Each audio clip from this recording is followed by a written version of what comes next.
Mm.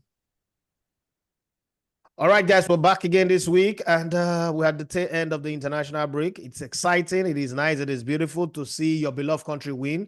I didn't know that, the Super Eagles can dominate a game the way they dominated against Benin Republic, owing to the fact that we played against Benin Republic just on the 10th of June this year, and they beat us 2-1. Okay, yes, I agree that some of the players that were missing in the game, in the 2-1 game where we lost, are back in this game, and the fact that we have a bench that could come into the game and change the tide of the game. And then some of the players also raised their game very well. Trustekong returned, Victor Osimhen returned, and Ademola Lookman is not looking back. Even though he's a Lookman, he's not looking back, he's looking forward.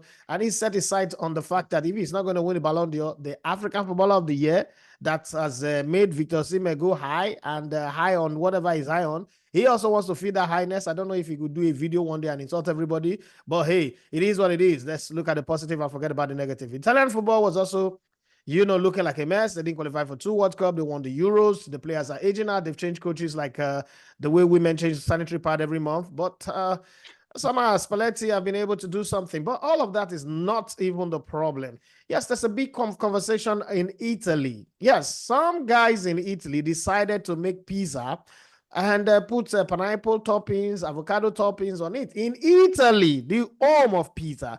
And it's good that we have, even if though he's not Don Corleone, even though he's not Al Pacino, but he's an Italian, a thoroughbred Italian, an Italian that speaks good English. Okay, so let me go to Italy and ask my man. First off, this whole pizza, lasagna, risotto talk, pizza. Where is the origin of pizza? What's when we say the home of pizza? Daniele, where is the home of pizza? Okay, hello everyone. Thank you. Yeah. Well, the home of pizza in Italy, at Napoli, Naples, is considered the home of pizza, even though there are variations which are very, very similar to pizza called, for example, pinza or pinza, sorry. And they're originally from the north of Italy. So the exact origin is unclear. Everybody in Italy will tend to say pizza's from Naples. Okay, so Pizza. If we use that spelling, we're kind of more or less agree it's from Naples, because it was the Neapolitans that made it famous all over Italy, and then it's become famous all over the world.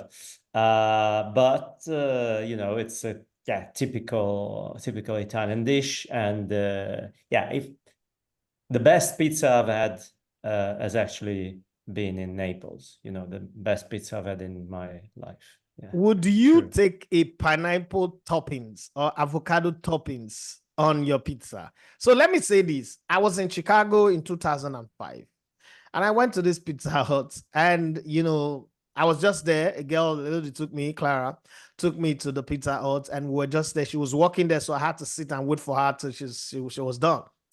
And so people were talking, and I remember the guy that owned the pizzeria was an Italian. And some guys come, the Yankees, the Americans, they have the way they do their things. And one was asking if he could request for extra, like veggies pizza. He could request, this is 2005, not now. He could request for pineapple and the rest. And the reaction of the Italian was like he had committed a sin. So for you as an Italian, do you people ever have to come to the point where there will be pineapple toppings, avocado toppings, worst of them all, watermelon toppings on a pizza? For me as an Italian, that sounds like blasphemy. It sounds like saying that my technical skills are as good as Zidane's skills. But so it's I like that. I like that. You're good with words. You got with that. Okay. Blaspheme. So the toppings we normally have is the tomato sauce is very important. The quality of the tomato sauce. For example, ketchup, we don't call it tomato sauce. So even, for example, having pasta with ketchup, that's another thing that Italians would just go, what are you talking about?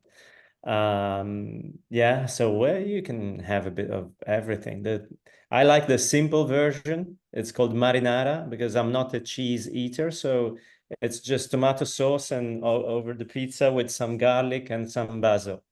and some olive oil. That's it. I like it very much. Daniel, I'll be in Italy March 2025, and we would sit down over a pizza, whether marinara, whatever it is. But I also would request for a risotto.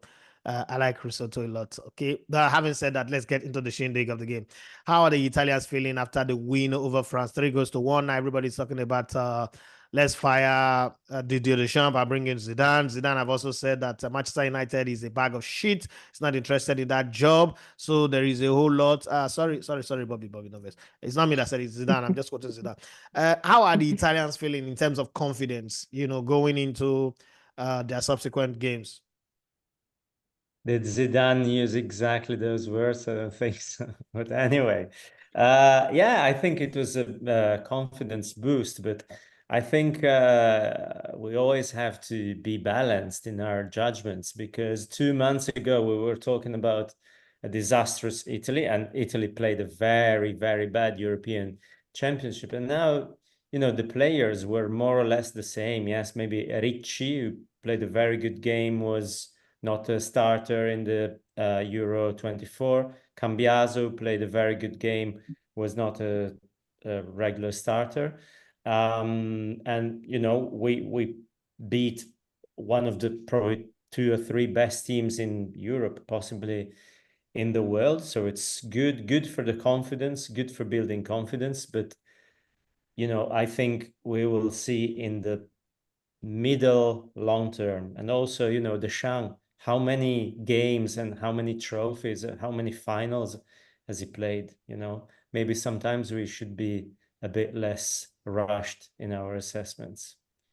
All right, so let me come to China, the man who carried the flag and went all the way. He's a vagabond anyway, so no problem.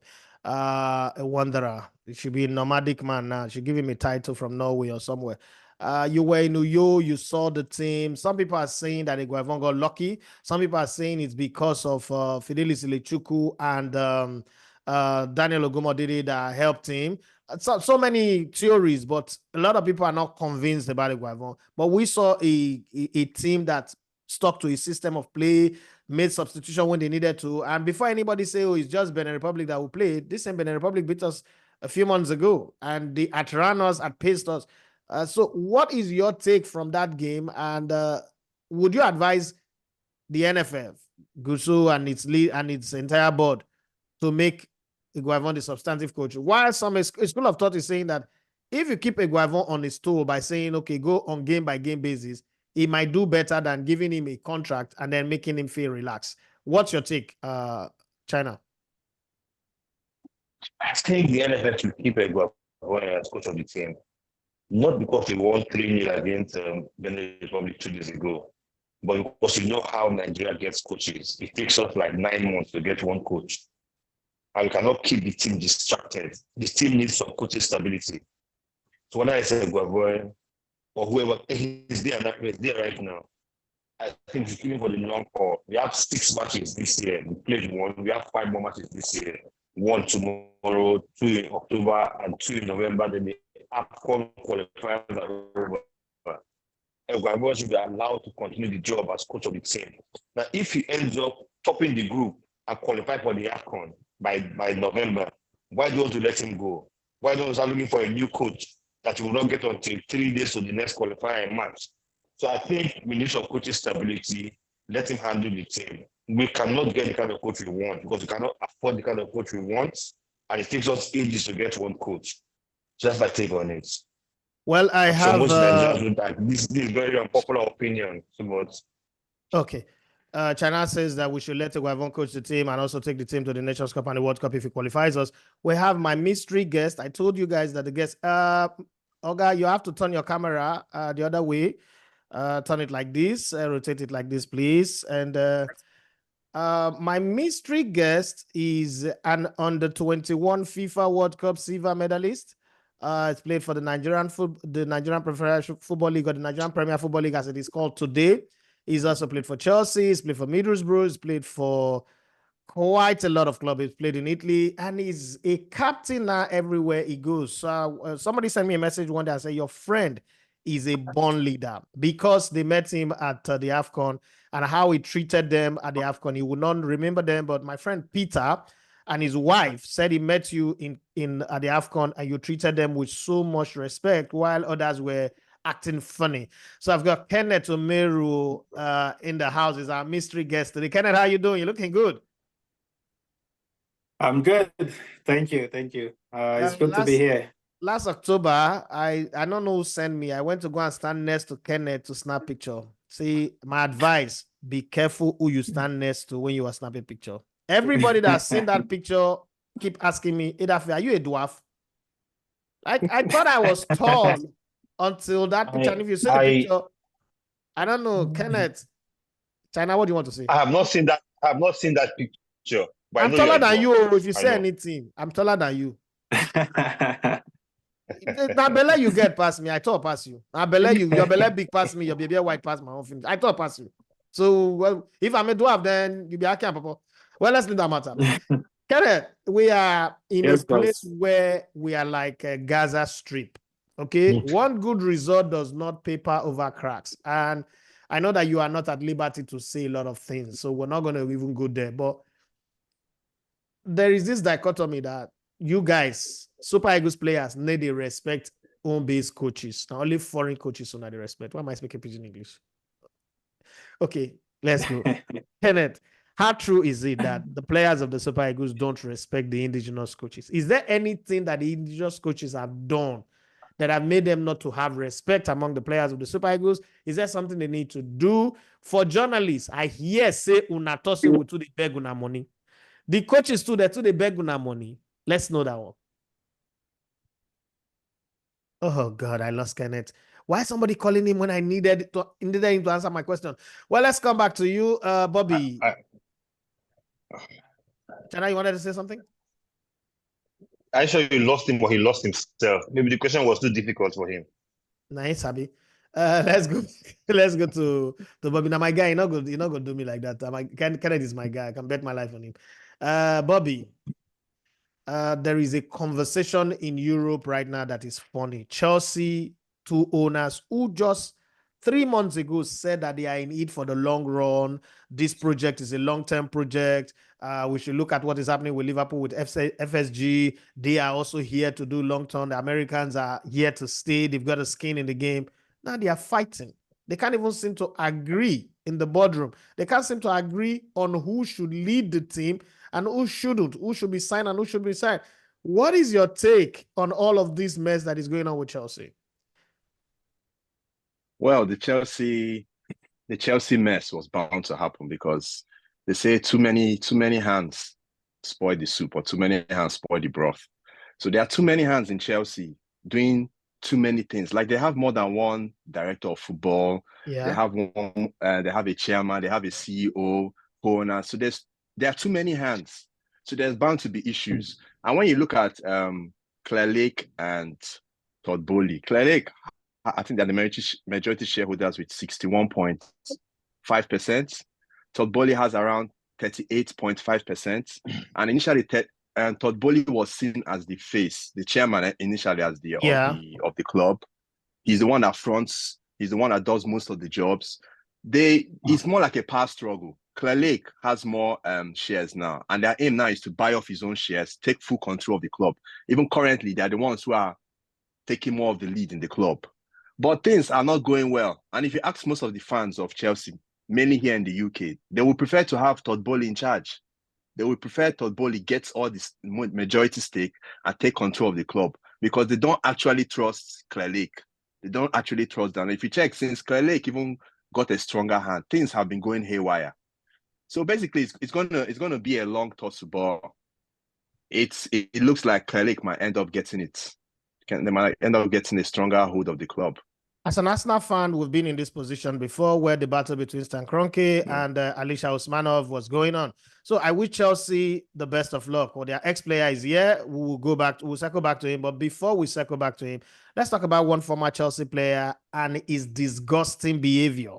Okay, I wanted to talk about Victor Osimhen, but now that Kenneth is here, let me just keep quiet and not talk, because Kenneth can beat me.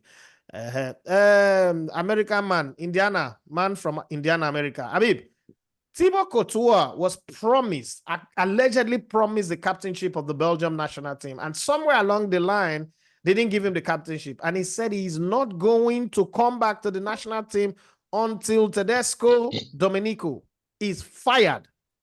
Player power at the highest order. What do you make of that?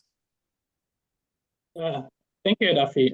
First of all, I feel like that reason is kind of childish, coming from a professional football player, saying he's not going to play for the national team because the coach refused to give him the captaincy. It's a lame excuse to some degree, and it sounds childish. I actually feel there is actually more reasons for that, but to come out and say because we refused the captaincy, you're not going to play for the national team. To play for your country is like the highest national honor, and you are serving your country. It doesn't really matter like whether you were given captainship or not. Your role is to serve your country, and it's kind of the excuse. I still find it bizarre and linked to some degree, because if you look at it, how much interaction do you even have with the coach?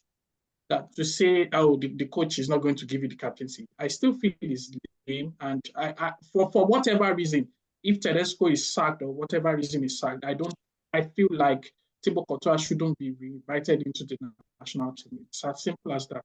Okay, just to add this, since you've taken that stand, were you in support of Osimhen coming back to the Super Eagles?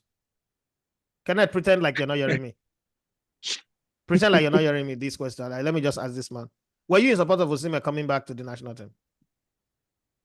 Daffy, don't put me inside tight spots. It's good. It's good. It's good to put you on the spot. You have quick feet. No. I feel like he should have apologized, not only to the former coach Finidi George, but also to like Nigerians. Like, I think to some degree. I'm not fear to talk my mind, though. Nah, I hate it. So like let me say it here. Osimhen came and scored a goal. I'm happy that he scored for Nigeria. I am still against him coming to play for the Super Eagles. Because one day somebody else will do this one worse than what Osimhen. A day is coming where a player will slap Super Eagles coach. Our eye go clear. But let me come to my friend Daniele. There is this debate. England had an English coach that, by my estimation, did well, better than even Sir Bobby Robson. But then they said the team was not playing progressively. They became the first team in the history of the Euros to lose 2 finals back to back. And then they got to the semifinals of the World Cup and the quarterfinals of the World Cup in 2018 and 2021 was the 2022 World Cup in Qatar, sorry. And somehow they fired him and got Lee Carsley as their coach. He's an Irishman, an Irishman true and true. They played against Ireland, and then everybody is saying, why didn't he sing the national anthem? Now is a debate in England. Then Bobby, all of them, they are going crazy on the street. Should a foreign manager be mandated to sing the national anthem of a country that is coaching? Is it necessary? You're asking me, right? Sorry. Yes, Daniel, yeah. Yeah. No, I don't think anyone should be mandated to do anything. In fact, in Italy, for a long time, there was a lot of controversy because if you remember, and I'm sure you do, I know you're a big fan of the Italian national team in the 90s. I do.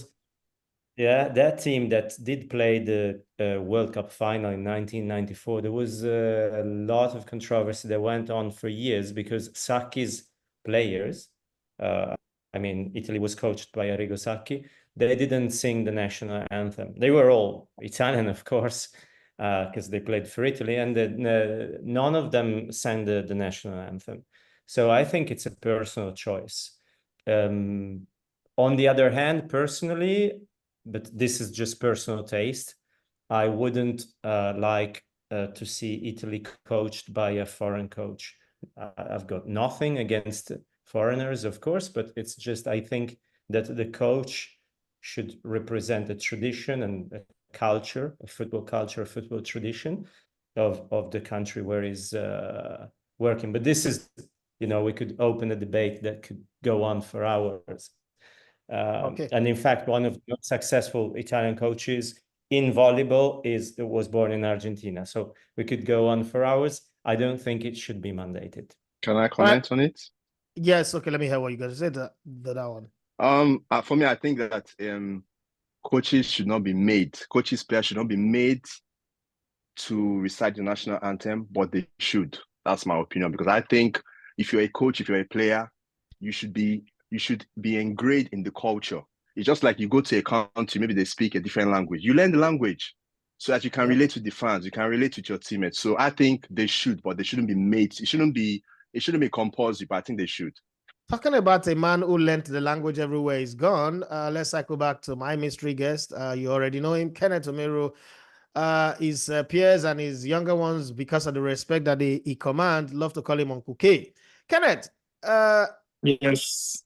How does it sound when you hear the English people saying that Lee Castley, instead of judging him by his result, they are not talking about the fact that he's Irish, considering the rivalry between those two countries? Doesn't sing the national anthem when they were playing it, so it's a problem. How do you see that? For me, I don't think it's a problem, because if everybody before a game have their rituals, their mood. Even when we play for Nigeria and the national anthem is going on, there are players who just like to focus on the game.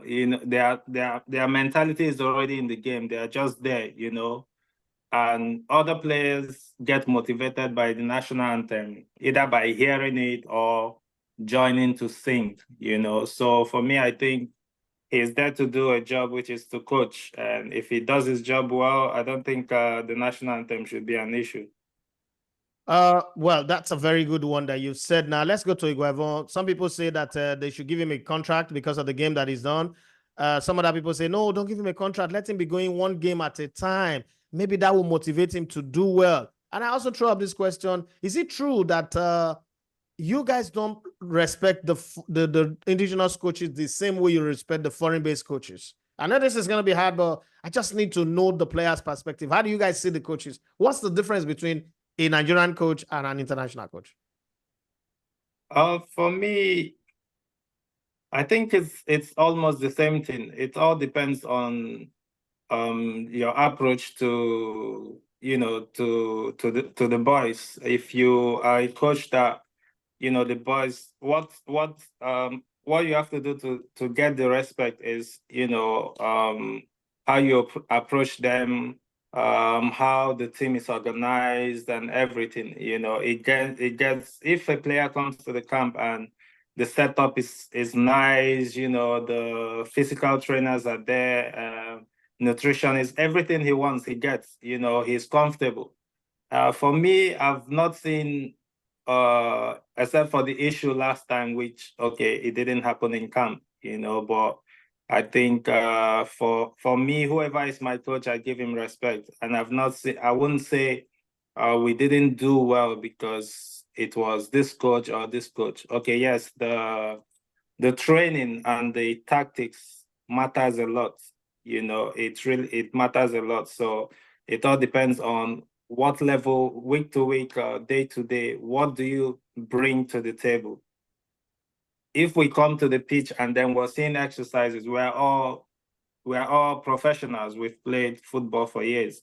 So we've been through different training every day. And if we come to the pitch and you bring a training that we've not seen in our whole career, or a training that we think, this one is for kids, then there's no way you will gain the respect of the players. But if you're there, you're current with whatever is going on in the club size, you have all the tactical trainings, all the ball possession, everything. And we come to that environment and we see it's a familiar environment. It's what we want to do. It's what we want to play. I think we'll feel comfortable and give the best. What if a coach decide, you know what, especially with the kind of Super Eagles that we have, that we've not been winning, and it means, okay, you guys have been training like this. I have an idea that might look childish, but will work. Too bad Daniele have gone. He's got an appointment. Like the Roberto Mussolini system of motivation in 1934, where he told the Italian players, as you're going to the World Cup, thank you for qualifying, but please don't come back if you don't win it. And they got to the finals, I think, against Uruguay, Czechoslovakia. And, at halftime, the president came to the dressing room. You have two options: to play these finals and go and win it, or go back home and you are dead and your families are all dead too. We already have them all arrested. So it's a method that is not right, but Italy ended up winning the World Cup 2-1. What if a coach brings the system? It's not at best with what you're used to at your club, but he's saying, no, you know what? I think that this is what will bring back the winning mentality. But you guys don't like it. Is that not a possibility? Yeah, it is. It is. If it works, but if it doesn't work, then I like that. it's another issue. Oh, yeah. But you won't know if it works until you get to the final. Okay. Yeah, exactly. Yeah. There is this. If it takes you to the final, like the last AFCON we played a system that, you know, for us is not the real Nigerian system defending, but it took us to the final. Yeah, you get, and at the final, it didn't take us to win it, but you know, it took us far. Would you advise the keep Eguavoen? I mean, you were with him in Cameroon, and you've worked with him, so you know him. Would you advise to keep him, even though this is a hard place I'm putting you now? But knowing him and knowing that a new coach, a foreign coach coming, might take another 2 years to understand our players. What about the guy? Now, this is a case of the angel you know is better than the devil you know is better than the angel you don't know. But I want to know a player's perspective. Come on. Okay, for me, I think if we find someone, we should stick to that person. Like, give him the opportunity to say, okay, you have this team for 3 years, for 4 years, whether it's a foreign coach or a home-based coach. Eguavoen is a well-respected coach. You know, he has the name and everything.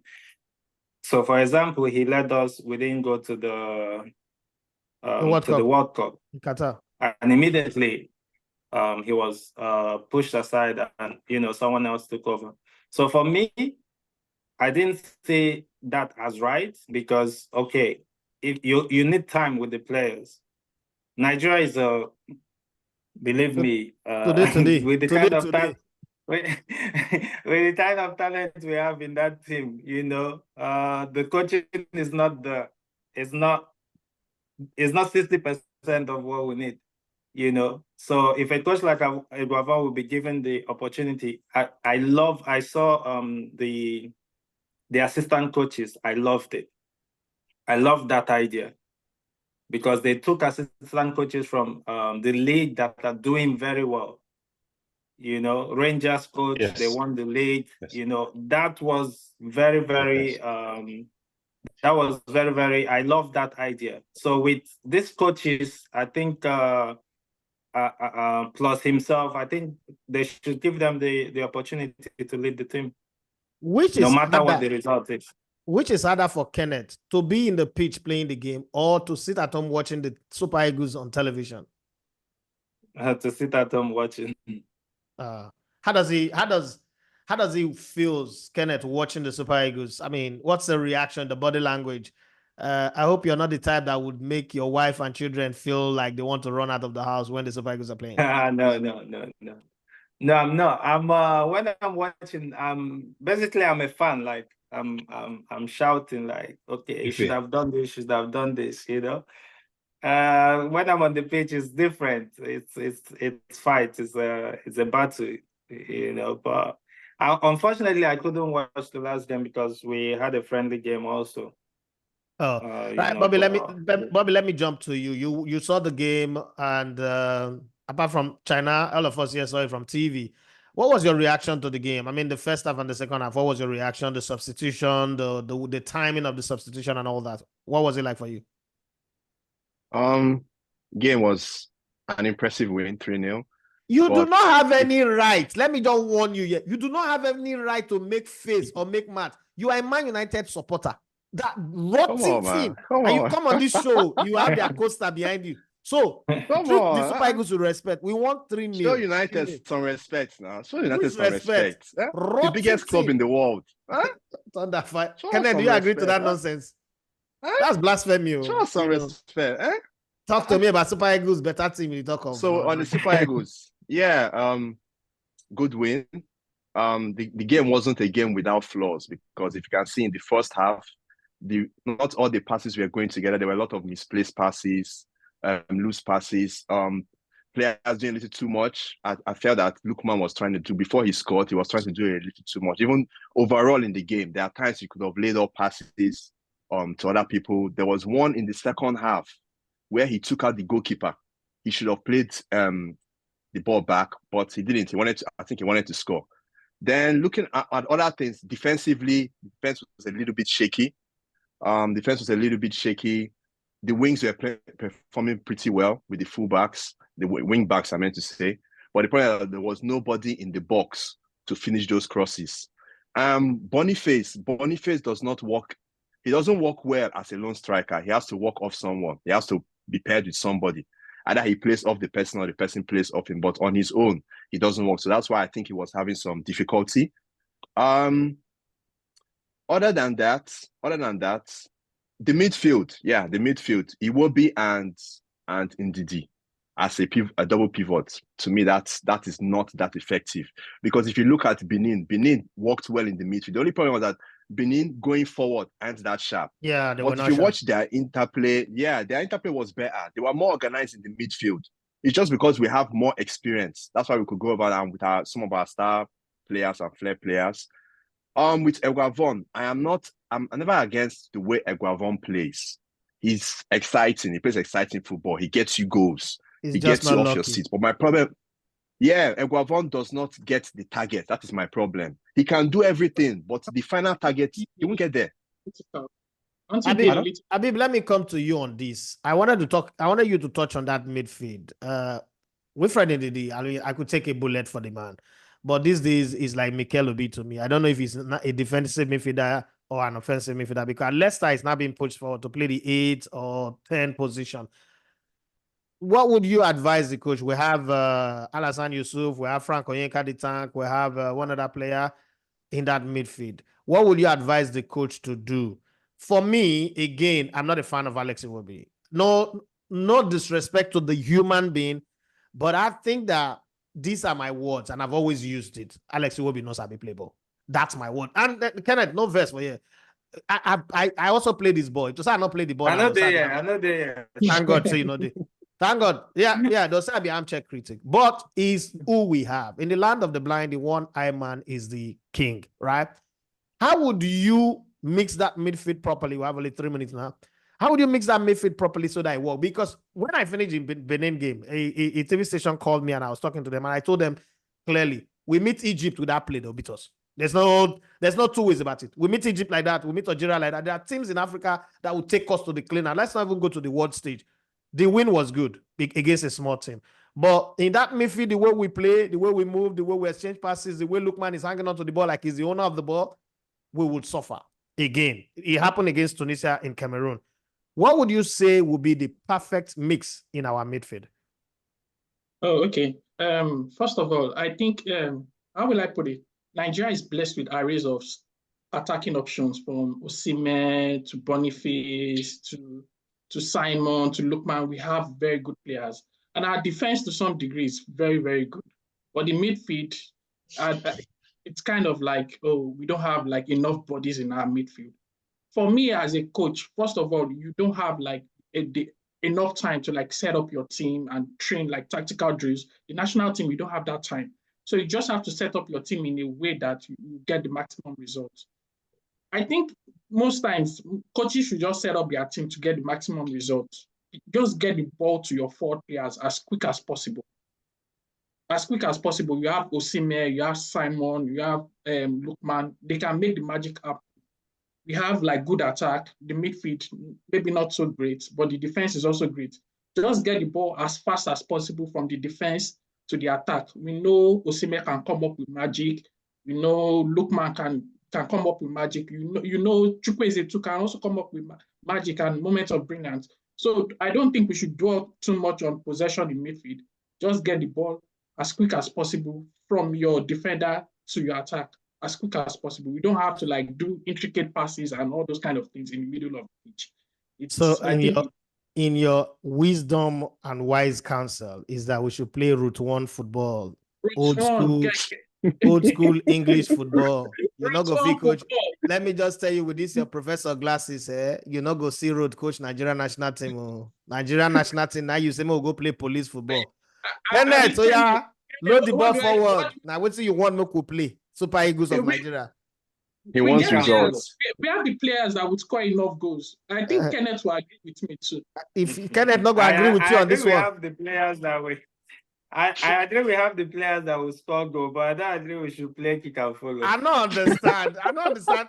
Stay your America, please. Stay your America. Don't come back. Don't be NFL, oh. I don't understand. We don't see. Habib, don't come back to Nigeria. Wait, Edafe. Marry American woman and stay. We reject you. Stay that side. Which players do we have in midfield that can give those intricate passes? We go find them, come. If it's tomorrow, we convert Kenneth to midfielder. He's a good ball player. Play route to police football of 1722. Even England need the plan again. We, he was Super Eagles, the Brazil of Africa. Bashiru, Ndidi and Onyedika. Turn that way, go fire you. 3. Well, guys, we've come to the end of the show. One fun fact: 9 years in the Premier League, plenty goals, plenty title. Didier Drogba never won Player of the Month. Mysteries that we never are able to understand or solve. But thank you very much to everyone. Kenneth, thank you very much for always turning up when I call on you. Chana Acheru, go take your thank you from your Curtis friends. Bobby, thank you very much. And Habib, you don't join Curtis. You go take a thank you from what's it called, Joe Biden. Thank you very much, everyone. Let's do this again on Friday. Bye-bye. Thank you. Bye. Bye.